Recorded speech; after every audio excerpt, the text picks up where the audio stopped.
avec l'information éclairée du patient, c'est très important ça. Je veux beaucoup insister là-dessus. Moi, je passe beaucoup de temps avec mes patients. Je comprends bien que, si vous voulez, il y a deux philosophies. Soit vous avez fait une philosophie bas de gamme. Moi, je ne suis pas contre la monovision, pas du tout. J'ai fait beaucoup de la monovision. Parce qu'au début, je ne savais pas que la sphéricité marchait. Donc, je faisais de la sphéricité en copiant ce que faisait Charlie. Et puis après, je mettais quand même une bascule, -2. Après, j'ai essayé -0, -50, -1, -0,50. Puis un jour, je me suis dit, j'avais des patients avec 0 addition, 0 myopie. Vous voyez quand même. Je dis, mais ça, c'est bon, je vais continuer là-dessus. Maintenant, je veux plus de myopie. Je veux plus de myopie parce que je pense que c'est mieux. Donc, je dis pas que c'est mal la monovision, mais je dis que l'isovision, c'est quand même mieux. On a quand même envie de faire les deux yeux pareil, c'est plus naturel. C'est un peu ça l'idée. Oui, question importante là.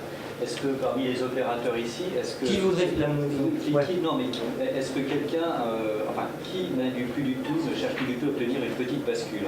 Il va prendre un œil dominant ou pas? C'est-à-dire que, est-ce qu'il y a encore... Oui. Je voudrais savoir, parce que moi je prends un œil dominant, il y a un œil qui... Je prends forcément une petite bascule. Ouais. Est-ce que maintenant, j'aimerais savoir qui n'utilise plus du tout vraiment consciemment l'effet bascule? Moi je fais une micro-monovision, je garde -0,25, mais c'est pas énorme, -0,25. C'est vraiment un peu psychologique peut-être pour nous. Je pense, oui. Il faut que tu passes le cap au-dessus. Moi aussi, je fais une micro... Combien d'écart? Plus 0,50. 0,50. Et toi, Frédéric? 0. Non, 0. 0. Et je sais pas, non, mais c'est vrai. Les opérateurs, vous faites un peu de micro-bascule? Oui. On fait un cul moins important sur le dominant. Alors, c'est pour ça que oui. Voilà, c'est un peu... Non, mais c'est important. Il y a une vision. Mais maintenant, si on vous pose la question dans l'autre sens, moi, vous savez, je vends l'isovision. Je leur dis aux patients, je vais essayer de vous faire les yeux pareils, avec les réserves que je vais vous expliquer ici. Mais je peux vous garantir, dans 100% des cas, non seulement j'ai rattrapé même des monovisions naturelles. J'ai eu plusieurs patients, c'est rare quand même. J'ai eu 4-5 patients opérés qui sont nés avec une monovision. Je veux dire, ils ont toujours eu +1, -1, si tu veux. Et arrivé à un certain, ou même plan -2, vous voyez. Et arrivé à un certain âge, mettons 50 ans, ça ne va plus, si vous voulez, ou 55 ans, ça ne va plus. Ils demandent des isovisions. Et je peux vous dire, par contre, dans 100% des cas, et moi j'ai réopéré des patients qui avaient 11 dixièmes par Ino 4, on les réopère, vous voyez, c'est déjà, hein, ou des 8 dixièmes par 1,5. Ils me disent, docteur, j'ai pas un œil comme l'autre.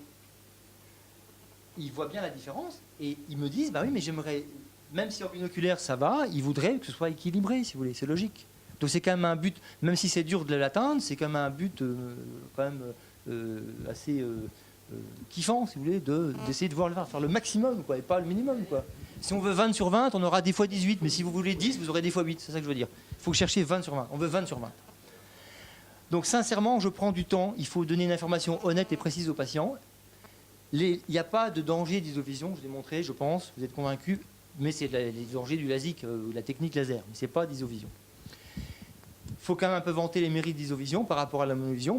Justement, c'est plus confortable, plus puissant pour ceux qui l'ont essayé.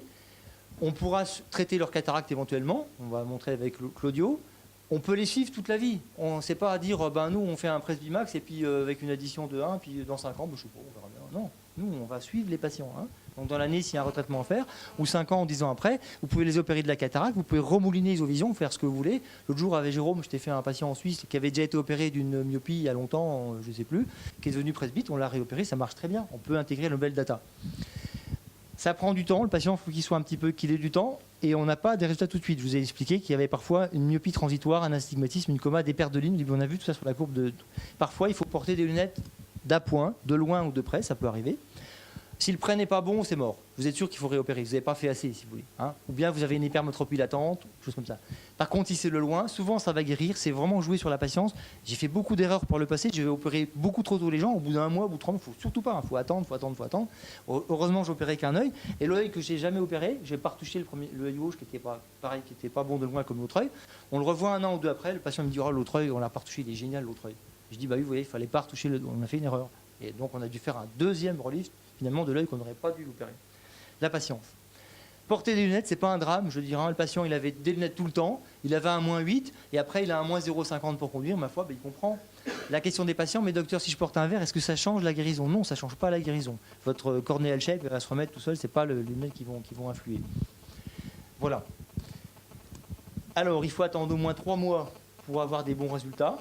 Alors, si le patient ne peut pas attendre 3 mois, il faut lui dire à l'avance, mais écoutez, cher monsieur, chère madame, moi, je ne veux pas vous opérer, vous êtes chez dans... Méfiez-vous quand même du gars, commencez quand même, c'est du bon sens, par une dame en retraite ou un monsieur en retraite, peu importe, qui a 60 ans, qui a un cas simple de plus ou moins 3 et qui a un astigmatisme d'une dioptrie par 4 dioptries, qui a du temps devant lui, qui a bien compris le système, il n'a pas les risques de se faire opérer son cristallin, pas de chirurgie à globe ouvert, qui a un petit peu le temps, s'il met des petites lunettes, il est d'accord, c'est très bien ça. Mais si vous faites, je l'ai fait 2 fois, j'ai regretté, le chef d'entreprise de 50 ans qui est speed à mort, qui a les iris bleu ciel avec des grandes pupilles et qui est, si vous voulez, stressé par la CARMF, la Sécu, les impôts et tout, alors il va se mettre sur vous. Hein. C'est à cause des visions, c'est ma vie est focus. Bon. Donc, commencez pas par des gens comme ça, faites des cas simples, c'est du bon sens. 6 mois minimum pour retraiter. Et par contre, on dit aux patients, il n'y a pas à vous inquiéter. Quand ils sont dans cette incertitude parfois de vision de loin qui peut les inquiéter, ne vous inquiétez pas, chère madame, cher monsieur. Quand votre cornée sera stabilisée, et je leur montre les topographies, je leur explique, quand vous aurez récupéré 10 sur 10, une cornée stabilisée qu'on ne peut plus rien faire, que ça ne peut plus guérir naturellement, on va vous réopérer. Mais on sait faire, ne vous inquiétez pas, il y a moyen très facilement de faire un petit upgrade pour le prêt. On sait la petite roulette. Voilà. Merci.